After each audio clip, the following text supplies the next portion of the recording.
what's good? It's been a minute, a long minute. Got kind of a nice day here. It's almost Halloween. Figured it's time to show off the new vehicle. Nothing I really wanted, but here it is, and its glory.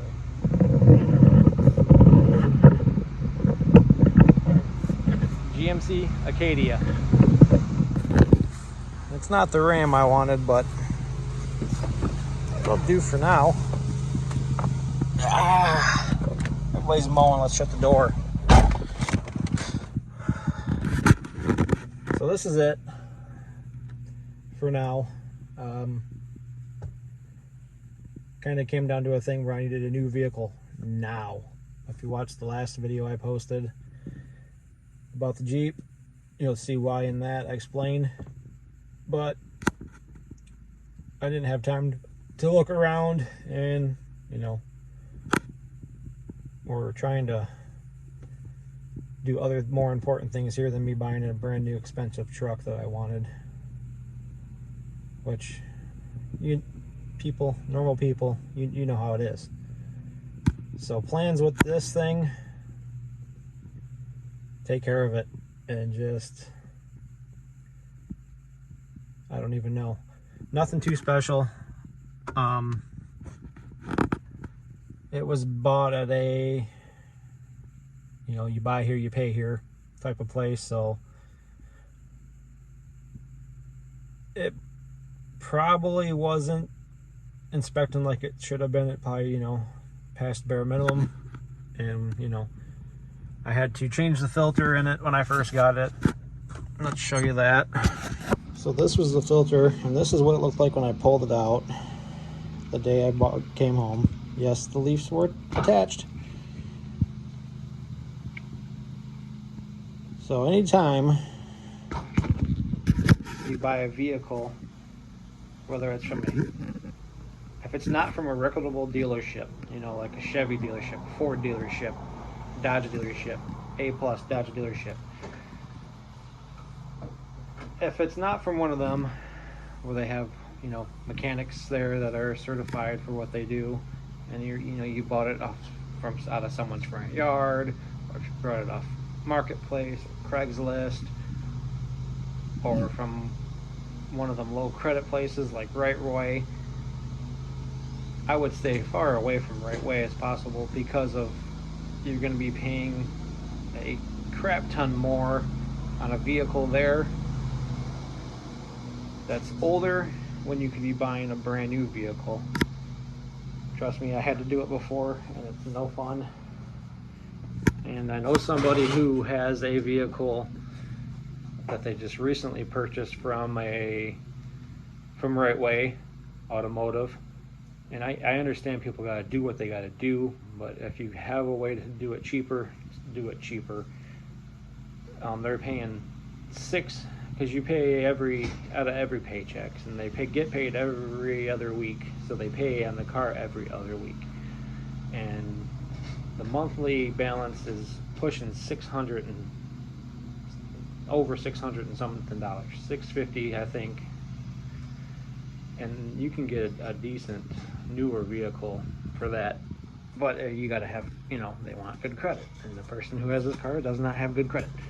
Anyway, you get a car from anywhere like that, you want to go and over it. You want to check your spark plugs, you want to check your air filters, you want to change the oil. I don't care if they told you they just changed it. Don't trust them.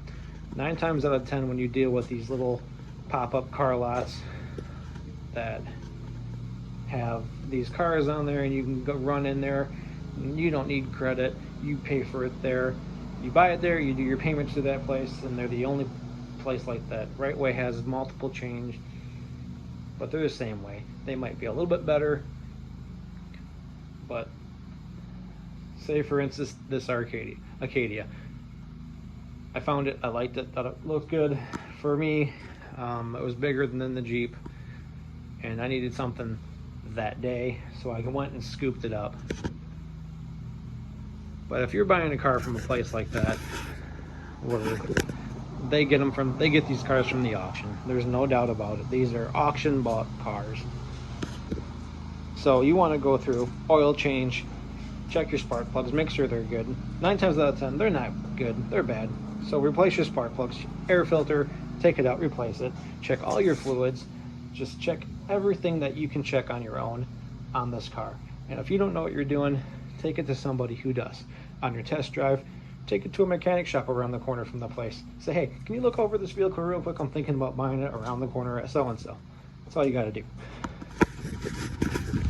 So plans for this. These are getting changed. I found some blacked out ones. I don't like chrome. This is gonna get blacked out. I already did where it's red and the GMC in the front and in the back here. Chrome's gonna go. Badging is probably gonna go. I gotta do something with these. It does need brakes, rotors. And I was driving home the other day, and this is a little stray who won't leave.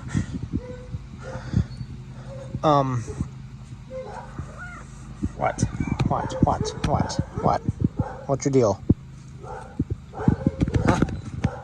I'm trying to do a video here about this car, and you're just up my butt. These got to get replaced. I was driving home the other day, and it sounds like this wheel bearing is getting ready to go too. So it's just problems that you and your friend here have to deal with in buying cars like this. They do not do the big inspect.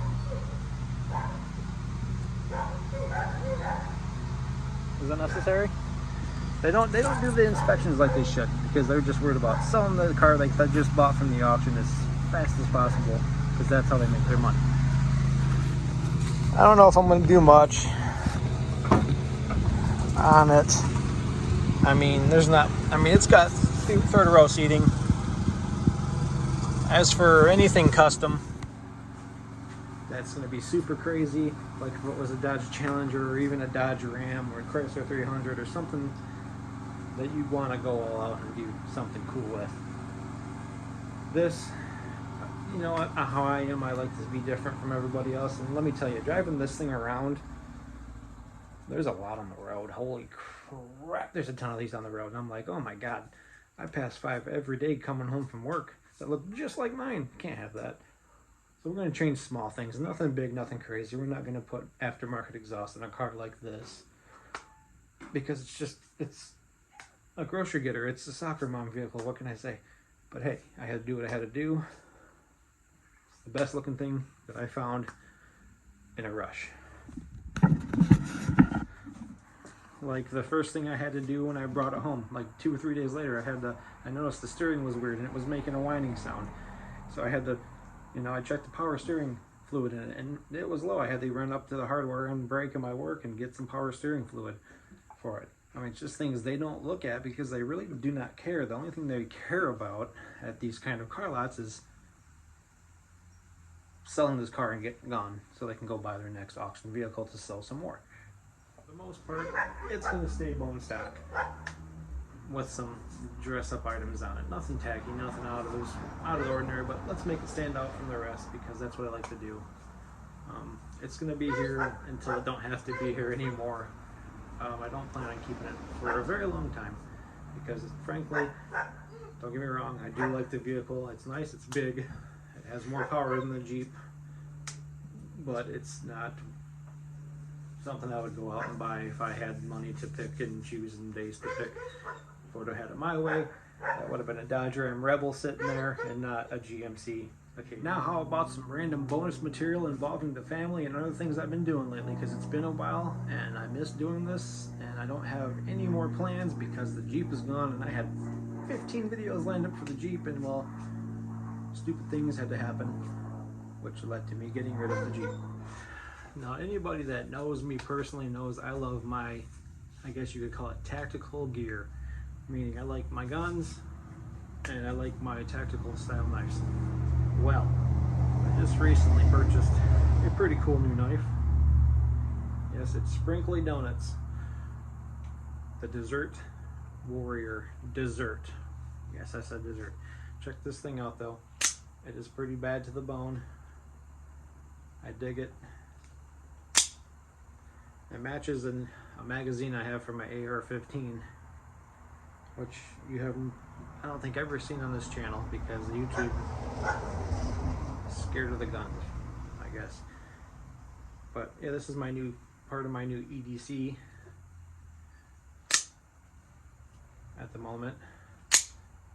But it's pretty bulky, it's pretty long in the pocket. I mean, it's just kind of a more of a novelty that I bought because it looks cool and it matches my AR-15 mag. So I got it just for shits and giggles. Mostly I carry a Benchmade knife, or I have another knife. I don't even know what it is. Yeah, that Cabela's, it just looked cool, so I bought it. The kitty cats.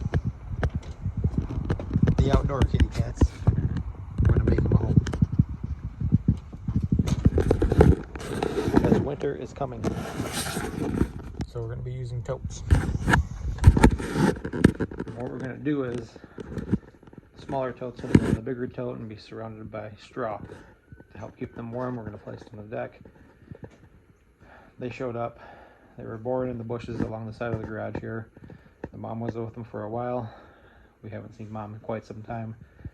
And the babies, the kittens, are still here, and they've grown really attached to us and friendly with us.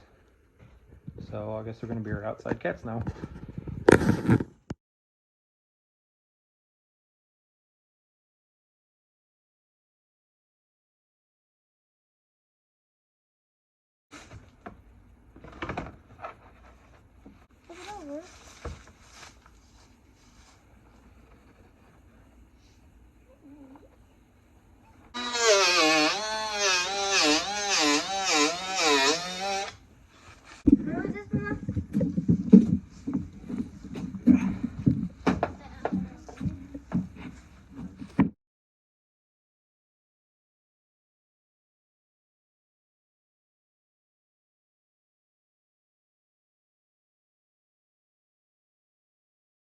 Well, that wouldn't snow.